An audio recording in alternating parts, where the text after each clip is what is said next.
Okay, for anybody who's not familiar with this particular vehicle, it's a 1965 XP two-door Falcon hardtop. The customising of it takes away from the original look. The front is completely different to what an XP normally is, just so that people know what it actually is. I've had it since around 2011, where I bought it. It was an old red car with quite a lot of rust in it. Original six-cylinder, which they came out in Australia. There were no V8s in this particular model, and I proceeded to pull it down and put it on a rotisserie from there to build what in my mind at the time, what I thought Ford should have provided us back in 1965. And they weren't particularly popular for a long time in the car scene, but lately, in the last 20 years, I'd say, people have noticed them, and they're now quite sought after. The reason they weren't popular originally was there were so many Mustangs around, which was the V8 version of virtually the same car. But being Aussies, a lot of people decided they wanted an Aussie one rather than an American one. That's where I came in. That was my decision as well. I've built quite a few cars over the years, but this time I just wanted to do a good Aussie custom. It's a retro mod, actually, termed as a retro mod because it still has all the retro cues about it, the wheels, the rolled pans, the bumpers, chrome bumpers, that type of thing. And it's very highly modified. Virtually the only thing left of the original car is the shell or the body, which has been strengthened a great deal. I started, once it was on the rotisserie, repairing all the rust, and which was quite extensive. It had been used previously as a boat towing car, so the back end where they backed the boat into the water was very rusty. I virtually had to rebuild that. And if you look at the bottom of the doors, they're new skins, but probably a third of the way up, both doors was very, very rusty. So I had to rebuild them. All this I did with my own tools, my own garage. Nothing special. Zito tools and a little MIG welder. Obviously I have, over the years I've gained quite a few skills in that area, but it's can be a daunting task, but I found it that way a couple of times over the years. And but with a never give up attitude, I ended up with this result we have here now. And I think that's the sort of thing that many car enthusiasts do. Things get hard, they don't give up. You know, hot rod builders, custom car builders, they reach the end. There are a lot of people who take it on thinking it's going to be a bit easier than it is, and you can buy a half-finished car quite cheaply for that reason, and that happens from time to time. But this one, it was, as I said, it was an old red rusty Falcon, but everything came out of it. It has completely upgraded mechanicals, suspension, brakes, and creature comforts. I'll go into those in detail. We'll start with the rear end, which is out of an AU Falcon. It's a disc brake rear end, which is shortened, and it now runs a triangulated 4-link suspension setup with adjustable coilovers and shock absorbers. Similar to the front, we have the adjustable shock absorbers and coilover springs, although it runs original Falcon upper and lower control arms. They're later model ones, but it's quite a good front suspension in these anyway, especially for the road. And this is a road car. It's not a show car either. I build it for me, as I do with all of my car builds, and it's just a case of I take them to a certain standard, but because I use them a lot, it's not the sort of car I'd put in one of the elite shows, although it would hold its own reasonably well, but that wasn't my intention. And So mechanically, we started with the differential, which is the AU. It's a 4-pinion, 28 spline rear end, limited slip diff, and a custom tail shaft, which connects up to a gear vendor's overdrive unit, which then mates up to a C4 Ford 3-speed automatic gearbox with a shift kit in it. We then go to the engine, which is a 1971 Mustang 302 Windsor block, which I built the engine around, and it is now a capacity of 353 cubic inches.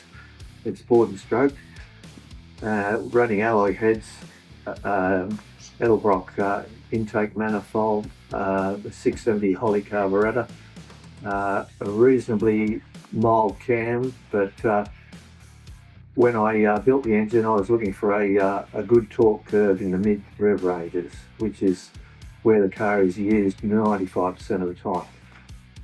We drove it to Adelaide through the floods 3 or 4 years ago for the Nationals, and the car performed well all the way and all the way back, and it achieved the goal I was after in regards to its on-road prowess, and I was very happy with the results on the long trips.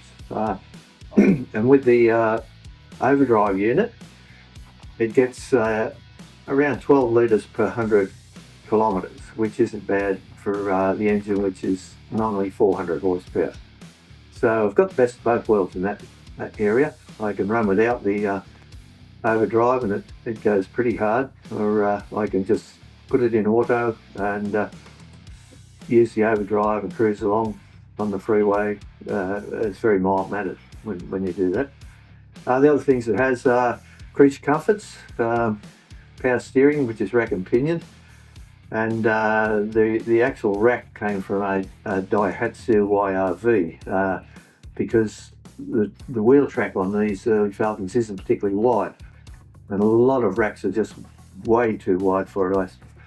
I went to a wrecking yard at Tuggerah, and I told him what I was trying to do, and he said, we've got about 120 racks out there. He said, take measure out and measure them. I found one that I thought would fit, which was this one, and then it was successful. So that's quite good, worked out well.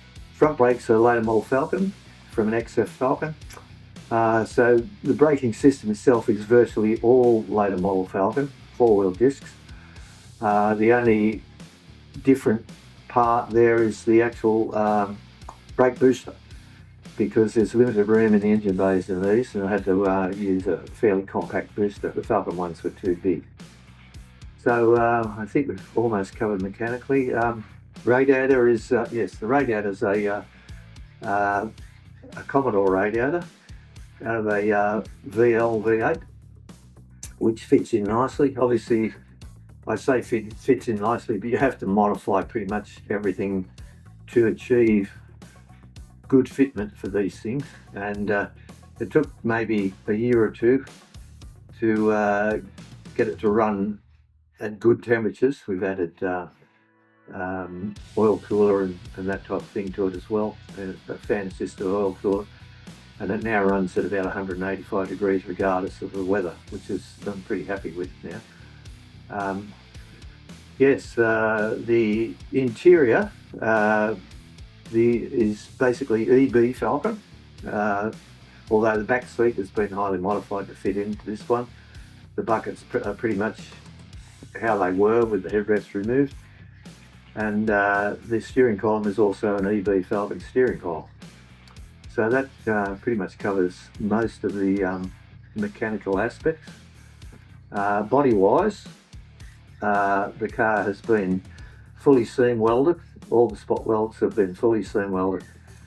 It's got 3 extra cross members underneath it for rigidity, and it also has a Monte Carlo bar and braces in the engine bay to stop any twist of the body under power and that type of thing as well. So that's basically the overview of the car itself. The colour is called rod red orange, and that took about 3 months to find, because I was tossing up. I found that about one of the hardest things about building the car was choosing the colour. And originally it was going to be blue, but we ended up with the orange when we found this colour. But it's from DNA Paints, which is a custom division of De Beers. Customising are all my ideas, away from the original. I liked the earlier front, that's why it doesn't have the XP front on it anymore. And the grille itself is stainless steel. I made that, as I did with many brackets and all those types of things that hold the car together. Many things you can't see. Rather than go out and buy one, I'd make one. Obviously, you're limited in a garage, home garage, to what you can do. All body modifications were done by me. The body was taken up to final coat stage in my garage. Then we shipped it off to a booth where the final coats were put on. And that is the result. The tail lights are my choice. They're original XP Falcon buckets, but they have custom lenses in them, and Cadillac bullet centers indicators. And the Cadillac indicators are very long, and I've found personal taste, when they put in these Falcons, they stick out too far. So I cut them down to what I thought was a nice size to suit this body size. And what else? Driving lights installed. It's air conditioned. As I said, it's rack and pinion, but it's power steering also. And it's a very nice thing to drive.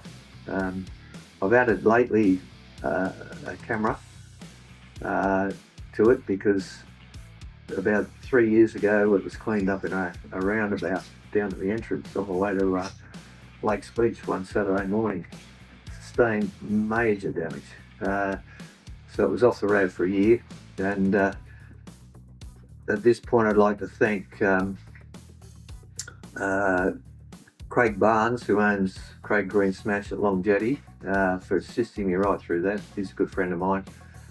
And for the repaint this time, Scott the painter, he's done a very good job on it. I'm extremely pleased with the result. While I was in there, decided to put the Camaro bumper bars on. Now that identifies them, but they are both 1968 Camaro rear bars. Although the rear one on this car has been widened by about 100 millimeters to suit. The front one is original Camaro, as it was. This was me, personal choice again, just another little custom touch I wanted. It took me 4 years to build, and I remember some days I wouldn't go out till 2 o'clock in the afternoon, and then I'd do an hour and think, I don't want to do this, I've had enough. This is towards the end. And but I plugged along, and you reach a point where you're putting it together, it's all painted and everything, and it all changes and you get keen again. And took about 3 months to get it passed through all its tests. It's 100% legal, engineered, and it's been on the road now for around 10 years in this form.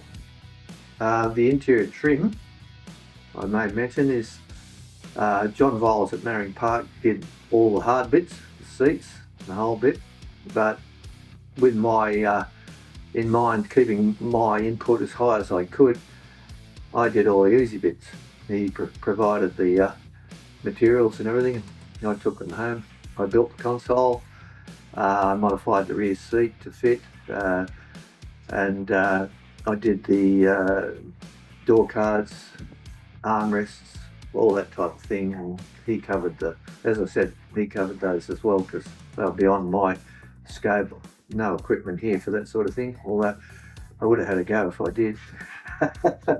But some things you just have to give to the professionals, because they're all set up for it already. You know, these guys are car enthusiasts, so they're very good businesses, very good people. And it's wheel tub in the back, I didn't mention that. It runs 8-inch Craig classic rims on the rear, and with 50 series 265 tyres, and we had to tub it to the rail to get them all to fit. And I'd like to thank my mate Ralph, who gave me a hand with that. He's passed away since. And I've got another friend I'd like to thank, John, who helped me set up the rear end and fit all the 4-link and other small odds and ends. Also, Ralph helped me when we fired up the engine, which I also built myself. Yes, that kind of covers it in a nutshell.